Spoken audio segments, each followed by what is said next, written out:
সাথে কানেক্ট করার ট্রাই করছি যে,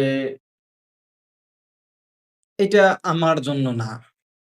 এই ক্যাটেগরি, এই শ্রেণী, মানে এই ৪ দোকানে যারা বিড়ি, সিগারেট, চা খাবে, ওই ক্যাটেগরির পারসন আমি না। অর্থাৎ আমি আমার পার্সোনালিটির সাথে এড ট্রাই করার মানে কানেক্ট করার ট্রাই করতেছি। যেহেতু আমার পার্সোনালিটির সাথে যায় না, সো আমার ওখানে যাওয়া উচিত না। এইভাবে ট্রাই করতেছি, এটা মোটামুটি কাজ করতেছে। সো এইভাবেও আপনি আপনার ক্ষেত্রে কাজ করতে পারেন। আরেকটা বিষয়, যদি আমি ইসলামিক পার্সপেক্টিভ থেকে একটু এক্সপ্লেইন করার ট্রাই করি, তো আমরা মানুষ, আমরা জানি যে আমাদের ভিতরে নফস নামক একটা বিষয় আছে, যেটার বেশ কয়েকটা পার্ট আছে। এর মধ্যে একটা পার্টের নাম হলো নফসে আম্মারা, যে তাৎক্ষণিক ভালো লাগা ফিল করে, খারাপ বিষয়গুলা যার বেশি অ্যাট্রাকটিভ হয়।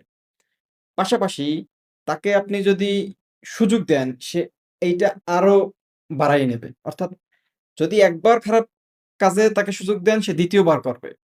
২য় বার সুযোগ দিলে ৩য় বারে আরো বাড়বে। অর্থাৎ যত একে আপনি সুযোগ দেবেন, এইটার পরিমাণ তত বাড়বে।